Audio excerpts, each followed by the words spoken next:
musidɓe onon wonɓe sibude assistance humanitaire d'urgence. Assalamu alaikum, mi salmini on teddungal mi yetti mourad moƴƴi comme le constaté sur l'écran. Très tôt encore, je reçois une fille, hein, voilà, une fille qui est de Mamou, voilà, elle me dit doni musidɓe. Alors c'est pas une chose qui est facile, alors non ko no andi ɗo no musidɓe.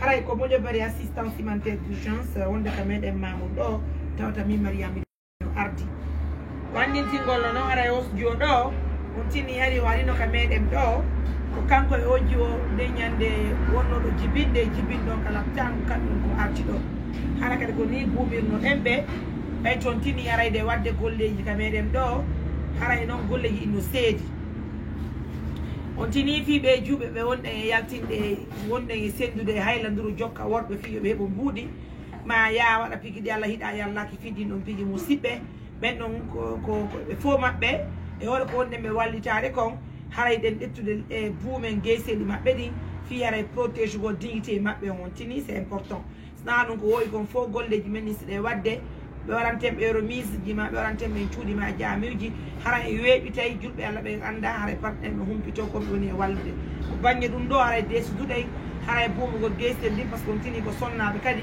haray ɓe hattoguine dewgal sunna e farilla no woodi worɓe tigui fatede ɓe jombuɗe kono si woni haray famille wonɓe ɓe hi guesel ɗi ngolere ɗo haray wela taafi piiji buuɓe wawa e faɗugol haray ka gurna maɓɓe wondema kala haray hande ɓe ɗetti décision fi accutugol ɗin ɗon pigi ɗi Allah hiɗa yallaki haray exactement ko o jiyoɗo ne gande mi hollunoga konngol wondema o jiyo no labba no foti mouradu moƴƴuru kono ko jikku makko woni labaka ɓay toon tini haray mo jokkude piiji ɗin ka yaasi haray ɗum ɗo wona ko weli fiyere wona ko moƴƴi ndeñande justement partenaire ɓe woɗinɗo ɗuɓe men inni wondema waltomo ɗetta stage makko on inscrire mo ko lekko o sonnamo haray ñamete makko on tabita ka suudu e machine makko men amo ka centre fi waɗo formation makko kono tini pigi ɗi fof ko Allah kono Allah muwiri pigi ɗi wo ko noon ɗi laatota musidɓe min Mariama simini ni miɗo mbaɗi doole wallugo goɗɗo haray mi woni haray mi haalanimo fenade ko Allah noon jonnimi kadi ɗum komi woni wadde ɗo wona min tum noon kadi on tini andingol noon kadi e oji o ɗo ɗo andi min personnellement mi wawani nattugomo ko waɗi noon haray immo makko ɓay heeɓi bobo ɓe natti on noon ka mawɓe makko ɓen haray ɗon andi ko ndeñande ko noon partenaire ɓe wonno wallitaki ndeñande mais tawi Allah muuyi ko noon wallitete parce que c'est comme ça les choses pigi il faut ko Allah dans l'émission nous avons obtenu un partenaire qui avait sollicité qui avait proposé d'aider cette fille mais malheureusement tel n'a pas été le cas pour l'instant parce qu'on n'a pas reçu d'abord un financement d'un partenaire pour assister cette fille donc ala ONG o yeewi walli oya jiyo ɓay o firtike min nattimo kam makko ɓen min holli ɓen ɗo ñande min humpiti jiyo yaltiti o yeeyi ka yaasi haray ɓe andu que on ne pourra vraiment pas les aider pour l'instant sur une émission. Assalamu alaikum. Ousmane, oui. Permettez, je prends l'appel parce que c'est un cas aussi qui concerne notre ONG. Aujourd'hui, nous devons recevoir les enfants de Koulaya. Donc, on dit les enfants de Koulaya de Timbo, de Nyaoundugol. Haray, on doit les recevoir. Ousmane, oui. On te won donc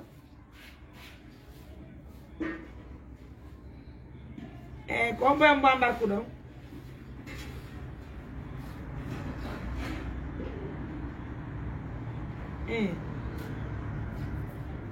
on desana numéro chauffeur jon ka ɓe andi ka suudu ɓe andi de yara ka suudu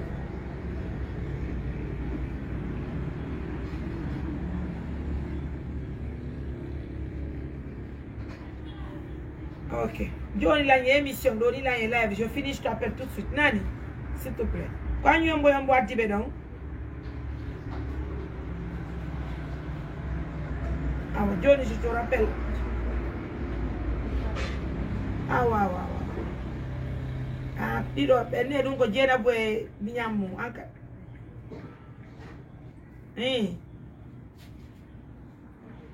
jiyo gon ko jiyo mbono ben maɓɓe on togole on ben maɓɓe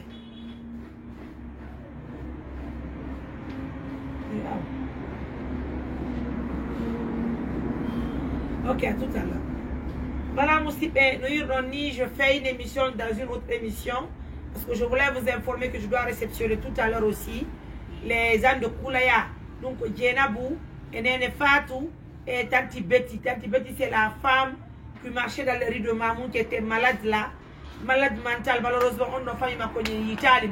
Et l'ONG les a pris, les a envoyés à Conakry pour le traitement, hein, voilà, pour un problème mental.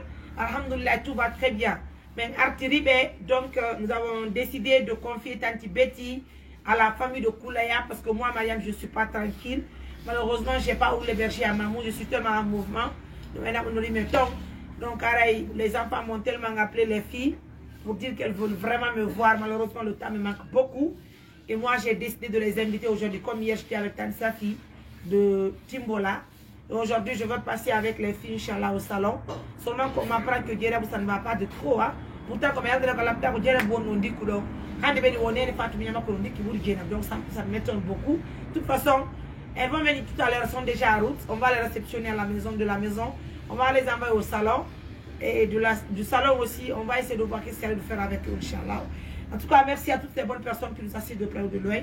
Merci pour tout ce que vous faites pour Mariam et les autres membres de l'ONG. Hein. Alors, on continue pour le cas de cette fille qui est là, qui a déjà un enfant. Et Anna Moussipe, donc Andy, Mimi Wawali n'a tout particulièrement chez elle. Je n'ai pas pu le faire en toute sincérité. Parce que, moi j'ai eu un programme pour faire les passeports de Fatou et de son mari à Conakry. Donc, j'ai voyagé avec mon mari. Mon mari, c'est lui le secrétaire exécutif de l'ONG. Donc, j'ai voyagé avec lui. Ablay en question, on a dit, Ablay, je ne sais pas si vous comprenez. Ablay, d'accord? Et on a tout le monde qui a dit que imam sur Ablay Salam et Amasso, ils sont en situation de classe. Et Oumar, quant à lui, il n'est pas là, il était à Conakry aussi, parce que dans le cadre de la fonction publique, donc c'est nous qui sommes à Mamou. Quant à Karim aussi, il était à mission. Donc, en grosso modo, mais il faut armer les cotipi, nous n'avons pas pu mettre main sur elle, puis mais waouh, nous avons inscrit dans notre centre. C'est ça, c'est ce qui a causé le retard de cette fille dans le cadre de la prise en charge. D'accord?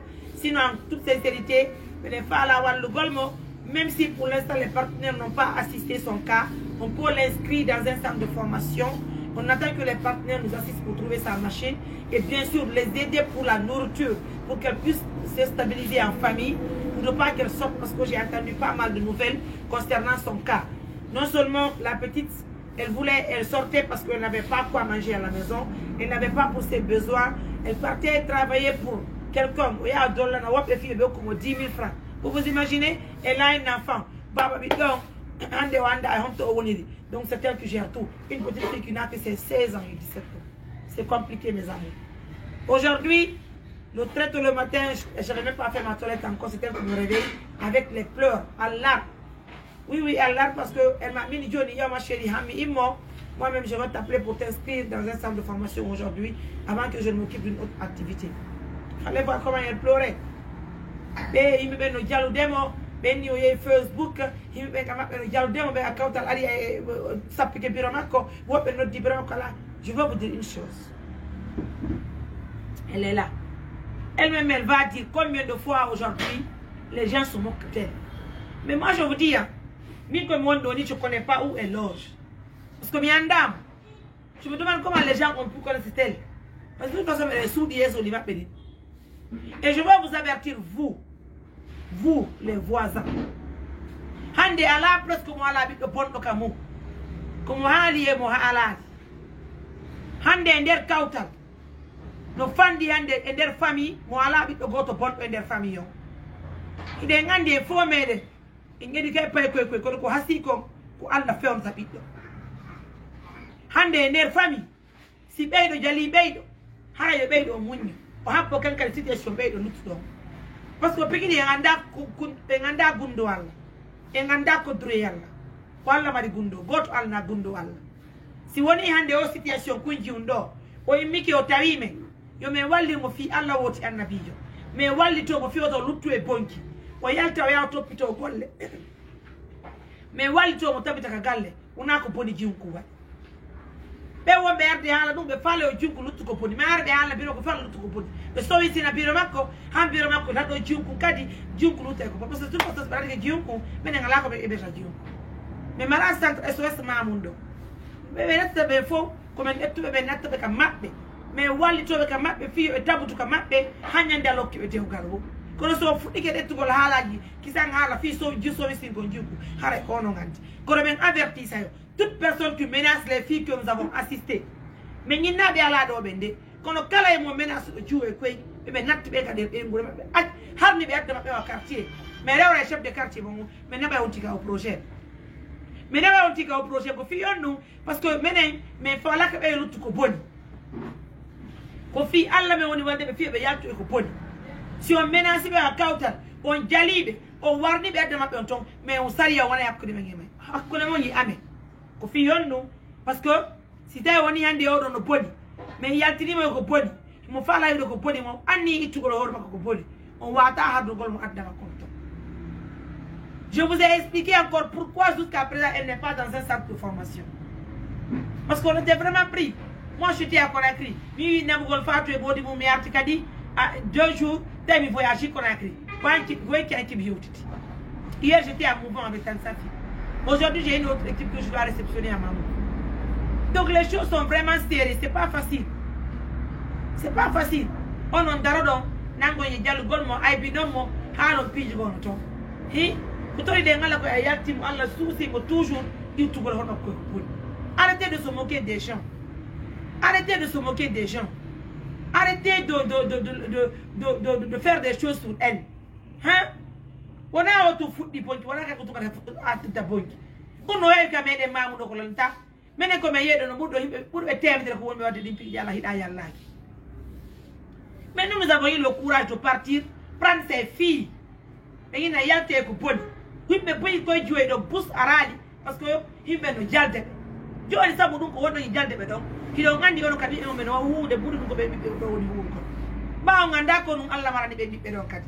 E wata wallindir golara en jalali be hara en bukitaaki be sappodirabe ale prilo en innon aro han noddo pira makko innon ko no pira makko etani yo si tawi woni menen me wallay goddo mi filito ko mi haali ko partenaire be amen be woni waltade wona menen si partenaire be amen me wallay be ko mamen holla be dalilu ko be nabi buudi mabbe dinno vous comprenez parce qu'en Guinée travail c'est tout un problème c'est pas facile hein c'est pas tout facile elle est là en larmes en pleurs avec son enfant. Ce qui m'a fait mal ce matin, parce qu'elle m'a dit ce matin, c'est quelqu'un même qui a acheté de la bouillie pour son enfant. Elle-même, elle a compris que courir derrière les noms, je le dis en connaissance de cause.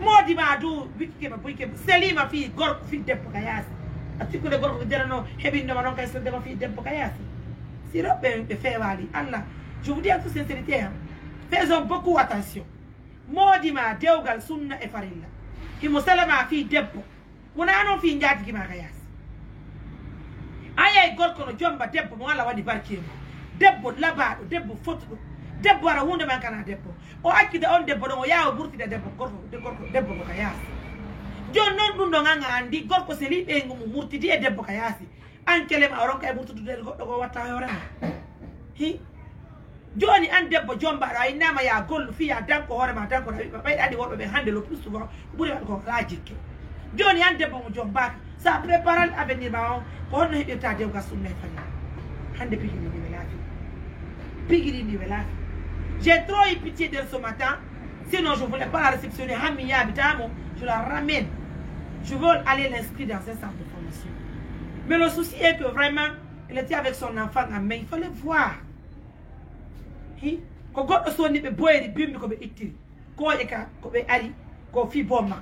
personnellement n'a pas pris son petit déjeuner. Dieu non, quelqu'un qui n'a pas le petit déjeuner pour elle-même, pour son enfant. Ça va être compliqué. Parce que si ça fait 2, 3, 4 jours, 5 jours, elle ne mange pas. Si elle nous propose quelque chose pour elle, elle va accepter, oui ou non? Oui, normalement, si elle est digne, elle peut refuser. Mais si tu es au ça va être compliqué. Donc, arrêtez de faire des sabotages. Ensemble, on va conjuguer le même verbe pour assister les filles. Elles vont sortir des bars. Elles vont rentrer en famille définitivement.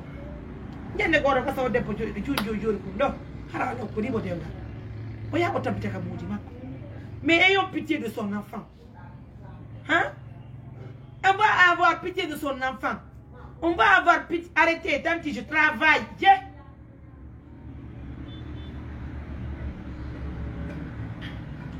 Donc c'est compliqué, c'est pas facile. Arrêtez de se moquer d'elle dans le quartier. Je vous promets,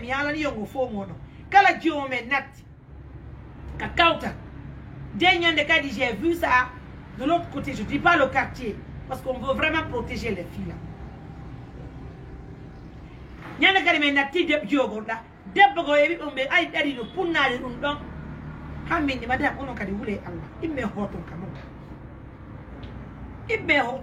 So ici no yeka mabbe ay me film ataka mabbe ko fita ko ando ko kambe.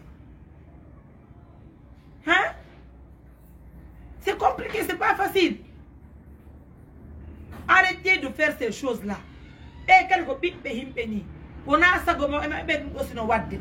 Ko ro bibbe debbo jalata debbo parce que fi hondo anda ko nun Allah maram jango. Anda ko nun Allah maram bibbe ma be jango. So idum do wadi ko yo noddu nene jo muddi no nene yo munyo o danko bibbe makko be haron walitaki be fiyo be rado be hebibe c'est pas facile. En tout cas, elle est là. J'invite les partenaires de confiance de nous vraiment aider pour qu'on puisse l'inscrire dans un centre de formation et qu'elle aille rapidement commencer son travail. Elle va rejoindre les autres filles qui sont là-bas et en même temps on va trouver sa machine et pourquoi pas l'assister pour sa nourriture pour ne pas qu'elle sorte de la maison faire du n'importe quoi dehors. C'est pas facile. C'est pas du tout facile. Pendant que toi tu fais du bien, il y a les millions de personnes qui font des sabotages pour décourager même les personnes que toi tu assistes. C'est vraiment compliqué de travailler en Guinée aujourd'hui. Hein? Elle est là, on va l'écouter. Mais de toute façon, moi je vous dis à toute sincérité, toute personne qui la menace, elle n'est pas la seule. Quand la menace de quartier, chef de quartier, on a ça au moins c'est clair.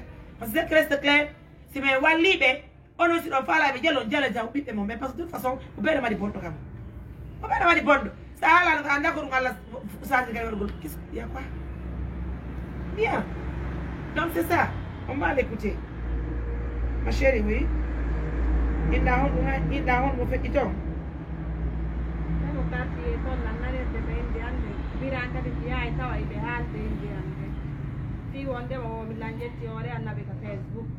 Alors le café comme on est là ou de nafi ko boni min nabira ne to more de be acci be sala la hinde ne se be jam woko be halde inde ma c'est-à-dire be nabira wo fi on kambe be acci min min abani hore an ka Facebook bira ngin wo ko faale an ngomi wadi wo bay o sana kamen do wo be acca ta goddo wada ko faala bo siko ko boni be hala ko mo be hala. Allez mes amours, merci beaucoup, merci pour la confiance. Comme vous le voyez déjà, ensemble on va assister cette fille. On va l'assister parce qu'elle a vraiment besoin de l'aide. Mais il y a des hunde water, jodi den do. Hara hunde la wai. Mi hay chomba be dewgal. Ala dat de kautangal. Dat ata wobbe gono ton a plus forte raison bitto debbo mo chomba. D'accord? Kuyi won ko hakkile ma ta. Sa indi bay be haalude ma. Adjokata sobe, ça ne va pas marcher, ma chérie. Mi Mariam ko bondoni, ala ko be ala la ngalo. Anandelu. Mi la ka dewga la njomba. La tabiti ka modia. Gila mi njomba mi ngati pulpini. Gala igani. Fo de do ka sara himbe be hidala. Kono wa ala indo mi jindi ka dewga la tabiti la munni ka dewga. Mais oui, c'est la vérité. Mais what ben wodi tellement ko be fala la ndako tugol. Wo mi do hekki modia. Ah oui, c'est la vérité, mais bien. Et pourtant, moi, je retire 7 ans bien sonné, mon mari. Il y a 7 ans de différence de l'âge entre lui et moi. C'est tellement que ça m'énerve. Je pose la question à vous, mais je ne comprends pas les choses. J'ai dit ça à mon mari, parce que je ne comprends pas les choses. Et dans le point faiblement, mais attaque nos filles, déstabilise le golma. Et nous, on m'a dit, wodi holluɓe ɗum ɗon min ya je comprends pas les choses ha baba fulani la je comprends pas ko min giɗiɗa heccimmi ka koɓe yiɗiɗa heccimmi min yimɓe ɓe yinimi ɗo heccuba mi famali ɗum ɗo mais je comprends pas les gens ɗum ɗon fof ko fisi mi découragé ɗo hara mi piɓɓiyata modi an mi décourage o hara mi hiɗata modi an mi décourage o hara mi yalte ka dewgal aɓe ronka he kon mi wi fillanoma noon kadi he kon haalede nde Moussa ko tawde nde woni ko metti no nande ɗum sa inni ɗo ɓa yimɓe no haaldema jokkata sooɓe Allah tawi wonde ko boni no nasno laaɓama ñande mi waɗi publication ɓe ɗilam miɗo heɓɗo sa mon dernier voyage au Conakry là je viens de faire une photo avec mon mari c'est quelqu'un qui écrit sa photo min ay nak inbox bi jaboto mi indi mon frère au moins moi j'ai un mari oui min so goɗɗo imminimo on yimminima mi nultama e makko mi innama min ɓeɗe miɗo mbaɗi moodi par ce que min ala no hiɗilan ala nokku illan dewgal sa hiɗi moodi ma ɓene yiɗat ɓene o jiyo no feeti fi gorko fef sa hañi moodi ma ɓene o jiyo ko bandijo ni sa hiɗi moodi ma ɓene ƴiye moodi ma no añuma min ɓeɗe miɗo mbaɗi moodi añuɗola alhamdulillah woɓɓe ɗon hay moodi ala andoni na naɓɓude moodi et pourtant miɗo mari moodi lanka dewgal mi c'est la vérité mi c'est la vérité ko Allah okkata goɗɗo goɗɗum donc a haate ɓuralan min tigi wonɗo wallude on ɓe ñande ɓe miɗo haalede ñande ɓe miɗo haalede woɓɓe goo si mi yaariɓe ka baalji to ɓenela Maria mari men nanigo inde ma min ni kono nan ndeya mi fotti e jo kaaro ma non mais c'est la vérité mi yeemi noddimo min ma chérifie on va parler s'il te plaît o ari min di jarama o indi jarama mini ko ɗum attuma ɗo ko nanuɗa ko mini ma chérie nana mi ina andi lam womi ɗo anduma par ce que mi nani inde ma mini ko to nanda inde an oy hey a sikkude ɓe alanali min a yani woɓɓe ka barji to minni mi yani woɓɓe korona ko boni naɓi min noon mi fokkita min noon mi yata minni waɗɗo fi Allah accami wallama a yalta ka bar ɗo jokka soobe ko yindi lan o kanko mi wata kiɗum ko licci o yindi lan karoma womi wawata accintingomo ko jokki ko iwowo ka fulawa ara ɗo oui mi jeeji mo jaɓali mi jeeji mo hakkila noon o yi ɗum ko endroit go harana komi tawi ɗon ɓen temedere sonnaɓe temedere ko wono ɗum ɗo kadi ko endroit go wonɗo ka meɗen mamon ɗo o mettinani lan o hakkila noon o yi o woni waari o nani indeyam woni miɗo yalti moɓudu o roɓɓo kanko noon mi wata aytomi komi jokkiɗum mi jeeji mo jaɓa hakkila noon o nanguel hawlo yi kono lan andi on jiyo jaabidolan ɗum ñande goto iwoy kam makko raɓɓitan mi yan wara ka suuduwa ko nde ñande noon mi habbimo ɓay miɗo andi ɗum waɗay ɓay ɗum ko jokkiɗo nafatama ma chéri hay jokkuɗa soobe wawɗa jokkude soobe woode ko créama probléme mais nasno laɓanma jalede nanto fuɗɗi ma chéri minen mi wowtino joni han joni mi waɗa salange ɗum ɗon innugol faala mi waɗana ɓe jimol innugol c'est-à-dire c'est pas mon problème min la weltani ko Allah hokkilan kon dewgal lanka mo diyam je vis avec mon mari o yiɗimi o yiɗala c'est mon problème mi yeccimo mi yecca c'est mon problème c'est-à-dire mi laɓami c'est mon problème maintenant mi wowti mi ɓuuri ɓe quoi a faami donc goɗɗo si weeti bimɗe kawtala ɗumke a gosike o inni iye hanki min yurama ka Mariame Touré innugo ɗum ɗon tawi yiɗɗa ko ruttugo noon arde ɓawa yaal fuyta ɓay kala e mo heɓuɗo dewgal sunna e farilla mais yaltine mo adnallah fof anda o heeɓi dewgal sunna e farilla par ce que c'est normal ko Allah waɗi amen na goɗɗo go so ngari kamen Allah hokka on debbo par ce que Allah no waɗi barke yamen c'est pas ɗon famude kala ɗimmojo ma faala ɗo yaltugol ka baar noddumen min waldude mo yalta ka baar ɓoymo yami windamo golle o golle so golli ko wore mo nafuɗo han minen komin waali o tabintingoma ka famille mo min nadama golle min wali toon heɓon ñamite hara gorko e ɓokki o mburi on faalaka han ñande moodi mon joɓi ɓe woy joɓɓini on ka suudu ɗum woni ɓiɗɗo debbo haynotoɗo wona ko moƴƴi kono noon ami haalata kadi hunde wotere ɓay tuma etti décision fewgu temedere ɗimmoto faalen iccugol kam kadi e hoore ngoppema anande ɗum c'est la vérité moi je me suis prise il est là il est témoin Allah wal negen j'étais en compagnie j'étais avec les maudits ce jour la nuit mi yehi ya un homme qui a voulu me prendre o oynila womi yalta jiyo makko minni mi ya o fuɗɗi o ɓaari o nangila o carrément ono nangila oɗo inni attends ko to nanaɓude o min yen ko a hombo si lannoɗano konto mo naɓude o ɓoyni min komi mini min kadi komi mini ko on ɗum mani mini ko a jombu o minni mi lani jo minni o jombe o jombama minni an kadi a jombu o ɓoyni mi yomakko ko jaatidia mini jaatima nokku yaami o yarata e ma Minni o yarata man sa uti memo sa memi mo do mi no te stadia junior akko me no junior encore donc encore me mari donc alla vali avait beaucoup de personnes qui nous entouraient là-bas finalement on kira no mo ignorer o fa no ke jio mako lutire no on no jio me wa wala mettre gol mo fiu ndenya ne me yad no jio mais malheureusement la petite n'a pas voulu qu'on la raccompagne à Kindia. Elle a dit elle n'a pas voulu parce que ko ba kon jabal joni me si me yati gol voilà, et bien ça comme il y a des et pourtant on a capé John. Pour bonne situation, ma père a quitté. Il y a John, il y a la souche. Où est le comportement de ma pédinale? Deuxièmement, c'est bien. Caméra, elles sont tellement cancrées. Je ne sais pas si tu peux comprendre comme je peux sauver. John, le père, j'ai oublié, tu peux comprendre. Donc, tu peux sauver. Tu as vu le quartier, tu as vu le banani. Hey, il y a Gondia, et même dans la réal. On dit, you m'en dirait. On carico mi mari come wajo un do woni les se yeyi ka centre golle en na mato sa hoti iwi ka centre déjà mi halani yo ka dudal yato ka dudal ka suudu o ka suudu ande on tranquille andi jom aduna ko doyi on tranquille anto no ngate de jalio wona ya calcul déjà ko ya ignorube mi no mami wo tino ye ka do bi mettre là parce qu'il faut que je sois clair. Quand je mettais là, c'est vrai que je me mettre. Sinon, deux fois je pleurais même pour ça. Voilà, deux fois je pleurais. Mais je ne comprends pas les choses. Mais tu es Johnny, mais voilà, tu es quoi? C'est bien, tu es voilà. Mais tu es tout, c'est bien, tu es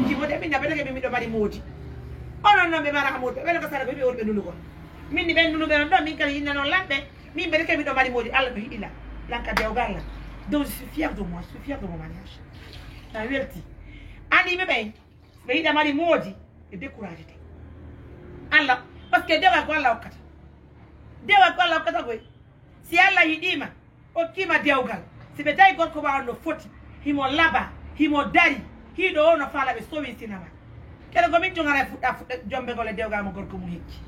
Si vous voulez capturer la partie en bas sur TikTok ou Facebook, je le dis et je le répète. Mais qui m'a dit c'est mon problème. Mais qui m'a dit c'est mon problème. Et mais là-bas c'est mon problème. Mais là-bas c'est mon problème. De toute façon comme mi woni ne bi emodi mais le problème. Hein? Mais me woti no jale rew. Maintenant c'est-à-dire maintenant menen joni ay jaldo me woti ko woni ko tungo jalali be ngamen dogi me yalla. Parce que Allah okki men ko. C'est la vérité, je ne vous mens pas. C'est là mais wotino minno ma nana loto fuddi hande pigiro yata ni be Facebook et TikTok si be yanyi modi ma do foti si be nali modi ma no anyuma be nay anyi modi si be nali nene modi ma no anyuma be nay kawta ngal no anyuma si be ron kiru no fo be meminante hala memmine nani memmine min gondo ko mi hali ko mi firtal ko nene baba o timmi ko baba fekkini biro a fekkino si min jomba woni lebbi didi papa fekkini ko robe akkina sinara ko Allah ka iuri ka Allah do ka dewgal wuli o weli o mi do ko onanirtala parce que ko dewgal sunna fari tanke mi do munyal no ko la barki et doit bobo c'est l'essentiel on s'en fout si vous voulez il faut dire que Mariam Touré mais c'est pas possible avec les gens ma chère ko mi no ma ko mi wi si a woti goddo wi pam munyu o wi ti pam munyu so wi ti pam la dati nodda e yaaka au projet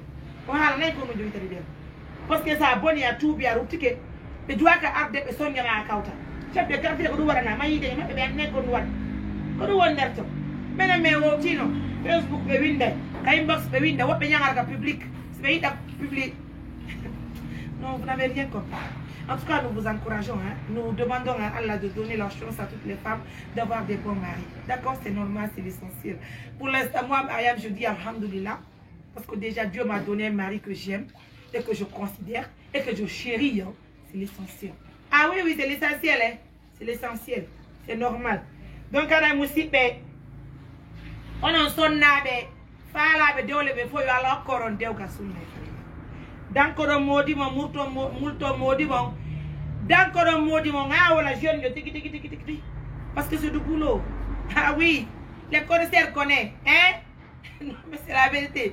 Quand j'entends les gens dire que Mariam est plus à dire que papa Foula, il faut le dire. Hein? Ça fait 9 ans de mariage, le 29 janvier, je vais avoir 9 ans de mariage avec mon mari. 9 ans de mariage, on va célébrer ça. On va vous montrer combien de fois. 9 ans de mariage. Je me rappelle le premier jour où j'ai rencontré mon mari. C'est mon mari qui m'avait accompagné. C'est lui, Alpha Manoyete. C'est lui qui devait me la jombo. On y a des menaces, on est gros, on est des firtes. Parce qu'on a des mouya. Des la mouya. Des la mouya, il est bantu. Nous attendons qu'il y ait des motos en quartier. Mon mien, radio mini. Il va faire, tu peux, il n'y a pas de minutes. C'est un collègue de travail. Il n'y a pas de blague. Mais il n'y a pas de blague. Non, la moto m'a dit qu'il y a juste des bandes qui tu peux te gagner du temps quand tu gagnes la vie. Mais il y a mais quand le bouga pas un coup quoi, tu vois. Je te jure. Oui, ni he dara no Mariam sa jomba malo. Mais les mecs à radio bien à la table, mais là où tu le vois. Mais c'est une jomba malo. Arrête. T'es pour pelum de quoi, ma pauvre. Mais allez mais l'homme est des bandes je juste tout le nord. Mais n'a pas bandes qui me journée nene, on a un jombo. En toute sincérité. Franchement.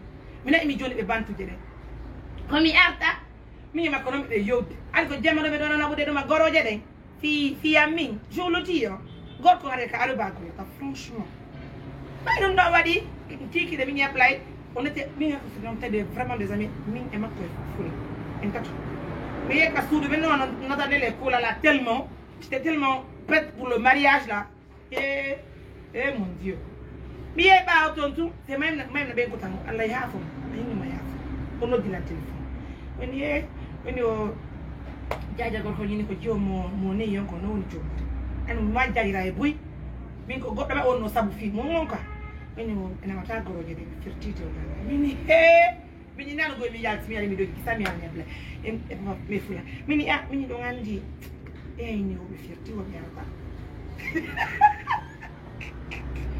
après Ablaye dit la vérité qui franchement Ablaye dit là ak via la Maria mini so be ko may na no dila joni ala ila papa Ablaye dit ba no si midi mi jombe a jabata midi mi kay ba no si bini a jomba nga jabata c'est comme ça à 3 Ablaye ni mi nanal je te jure Ablaye ay si midi mi jombe a jabata mini mi kay si bini a jomba nga jabata oni min de sa ni mi jombe mi jabay mini yiwe Ablaye be tatu ta go sur salbe wata ga botu maintenant il a la radio maintenant l'émission cœur brisé mi e mi ala di DG mi di DG mi ni be effettive ni wobe be ta goro mi ni ko papa fulay do si mi ni yo jomba to bo DG ni honno mi ni mi ala meska be woni dum be ni problème la DG no di mo landimo mi ka be no di la be landi DG no di be ngan ha ni be yidi be yotti c'est ça franchement je te mens pas c'est toujours comme ça be di ko alla tu vois non. Sinon, moi, lorsque Foula est sorti pour la première fois sur le terrain, comme parce que moi, il m'a trouvé à la radio. On était à Sumbalako. Mais là, il m'a engolé mettre au Sumbalako. Mais moi, qui n'est qu'à faire, parce que je n'ai pas fait l'attaque. Mais là, tu as un café ma code de bout. Mais ne peut pas aller à la café madé. On y a mon habit, comme une démission. Mais c'est pas possible. Nous dit déjà, mais déjà, minimum café quoi, il y a des outils. Minimum échange, déjà, on n'avait même pas d'argent. C'est comme ça qu'on travaille. Mais il est devenu mon mari. Aujourd'hui, il est tout pour moi, c'est normal. Ça fait tellement plaisir de raconter cette histoire. Parce que je me dis que c'est elle qui fait les choses. Adnan, ma chérie, on prend courage, ça va aller, d'accord? Prends courage. Dianto, inno, Jalima. Ça y est, quand tu as Jalima. Inna si don fala na jal golan to watto hiron anyi don si alla jabi alla okora la modi afami be bunga parce que ngai alla no okuma jikku ba ngate si di change gol ya ka golle ma arta ta bida ka suduma hara yennari nene ma apiya ni biroma akongari nene ma danko ani ma yanga no da biroma bimbisi ya ta sudi ha gol ay moto won 5h 6h yoga ndi na fitta sundu ta sundu amana ko mas tikane ko fitta sundu lota yoga ndi si ya ta sundu imura ala ka golle si min Mariam ni wona sabu yetta dewa Allah ittay gogo ittam okkora ma parce que ara yanga ni kene sa welti ni nene ma Allah okkade dewga pattar bur mais là non là-bas alors on va m'expliquer quoi ah oui c'est ça hein? non maintenant on prend la vie de bon côté ah oui c'est normal parce qu'il y a un petit peu qui dit sonjama mais oui c'est veti bimbi fit to sodu lota sa yimbi kada bimbi wadi to azma gosike a juli nanga tiyo wangal ya jogo ya ndia ngai na fitta sundu lota nene ma duwadi na ma bede no henti immoɗa ka golle ma de travail ka tuɗa ka suudu haray lanni allah hokkete joni dewgal ngaka allah ko tabaga kadi ar adna allah fof septidima ko sara allah waɗi bakkema a yangani nenema sa lokkuma ngani ko masi ɗotande to c'est pas la fin du monde yoɓe jale ɓe continue ɓe jale en tout cas nous maintenant on s'est habitué bon mesdames messieurs merci à tout le monde je me dis que c'est normal on va mettre la petite tout de suite au centre on va l'inscrire dans un centre de formation et juste après on va l'inscrire aussi à l'école coranique avec les autres filles parce que jusqu'à présent et nous invitons les partenaires de nous aider pour qu'on puisse trouver une machine à coudre pour elle. Voilà, une machine à coudre pour elle. Troisièmement, je veux vraiment que vous m'aidiez. La petite a un enfant. Je ne veux pas sortir l'enfant devant les caméras tout à l'heure. Mais je vous dis que ça fait trop pitié, ça fait mal au cœur. Ensemble, on va les aider à trouver de la nourriture. On va envoyer en famille. Vraiment, il y a tout le temps, on a mangé. C'est pas facile. Donc, je vais essayer de vous laisser. Je vous considère, je vous embrasse partout. C'est votre Mariam Touré pour les intimes. Et donc, prenez bien soin de vous. Hein. Et surtout, n'oubliez surtout pas la mission, c'est pour très bientôt pour l'Égypte. C'est pour le 30 janvier. 30 janvier, ça l'a dit, pas concours. On m'a venu d'un fille égyptien pour le 30 au voyage. Donc non, je ne vous dis pas, en tout cas, un membre de l'ONG va accompagner le petit. J'ai pas dit c'est Mariamde. J'ai pas dit c'est Papa Foulade. J'ai pas dit c'est quelqu'un d'autre. Parce que moi-même, j'ai pas eu la permission de mon mari d'abord. Donc moi-même qui est prête pour partir là. Papa Foulade me dit que je ne veux pas voyager pour l'instant. Donc, je vous dis, le 30, pas concours pour voyager en Égypte. Un membre de l'ONG va accompagner le petit. Maintenant, c'est à vous de voir qui va aller.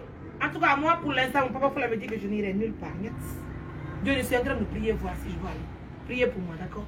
Priez pour qu'il m'autorise rapidement, je vais voyager avec le petit. J'ai tellement envie de visiter l'Égypte, oh mon Dieu. Oh mes amours, merci à tout le monde, merci pour la confiance. On m'appelle, je ne sais pas qui m'appelle, excusez-moi. Assalamu alaikum. Ouais, ben comme, ben.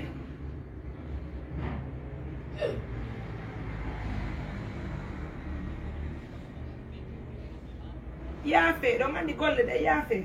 You am the gentle.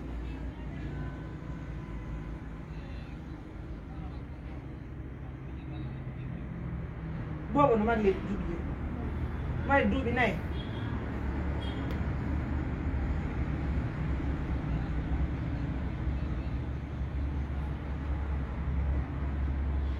Wow. Jauh kan? Okay, oh, yeah, Allah Korea modi kisa. Zai. No, you can do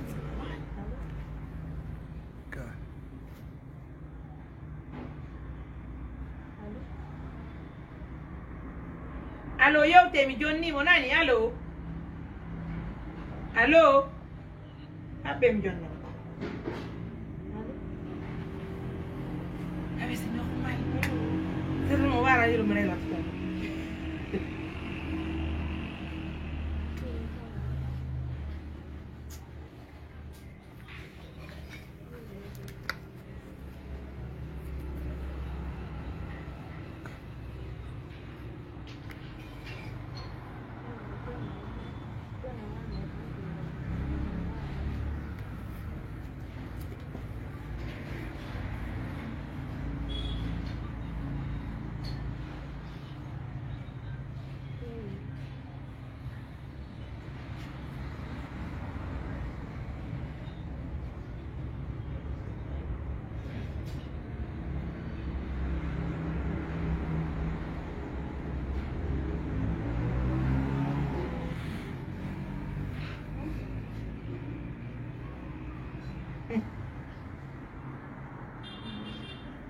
Désolée, ça se passe en direct, c'est normal.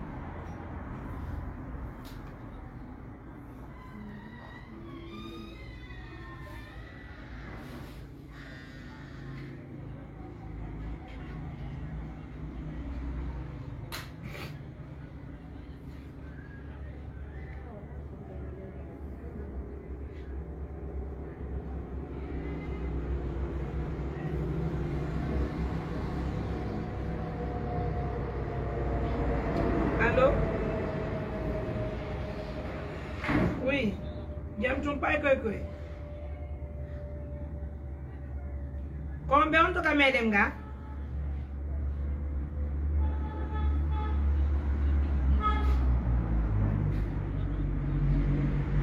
Combien on toka medem ga? Combien on toka?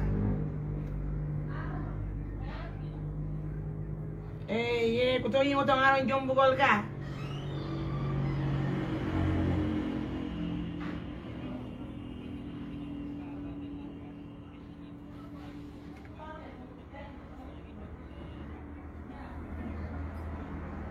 Jono son jombem kuto yung utang aron ka kakon, no?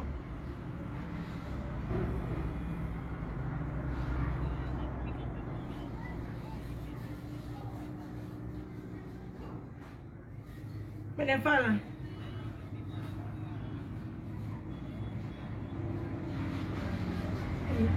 Foi mo yalla mo yang la tawla ko jombal le fala jombal. Ara so yoti o fam de menen kamere fala na mo de oga sumne fala ko mo na ko no yelo. Ara ba mo no ga wa dai to mo pension na.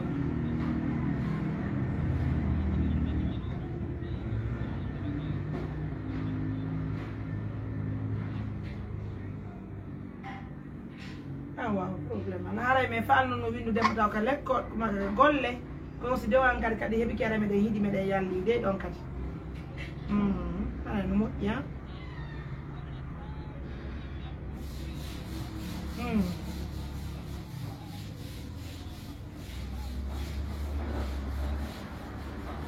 Kurum buranta men de ara men yewondo mo jombude on.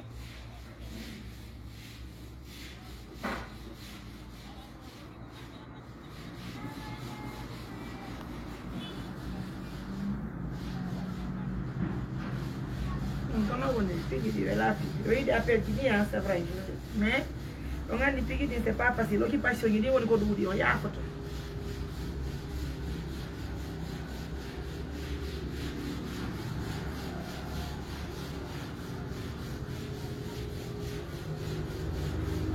ya fait gon woni golle monton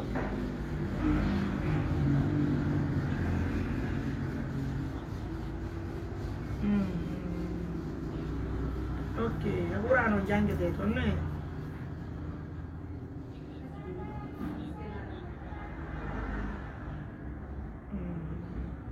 Ah, jono yoti de makko sta woni yoti tay woni akisa yimon jille wada yito e be ngora ne. Be ngona mon ngari ta be gasi Allah mo. Kono hatta men men nada makene. Hatta men nada makene men ka gol.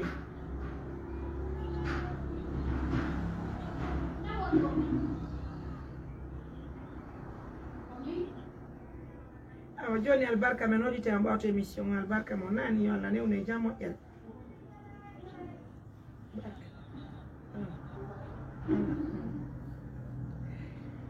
Mesdames, Messieurs, merci à tout le monde de la confiance, de la fidélité, surtout de l'attention que vous nous accordez à tout moment.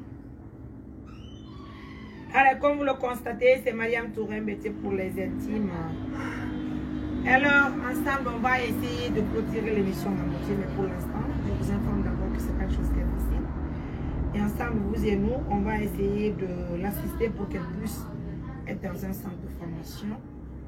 De là, on va l'envoyer en famille avec la nourriture, Inch'Allah, on va se stabiliser en famille.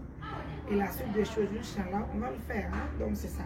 Pour l'instant, sur le premier candidat, on ne sait pas si les candidats vont être beaucoup ou non. Pour tout ça, là, on va tenter toujours de voir. Mesdames, Messieurs, merci à tout le monde. Pour tous les partenaires de confiance, vous connaissez mon numéro par cœur. C'est le 629 88 43 94. Encore une fois de plus. Prenez bien soin de vous. Au revoir.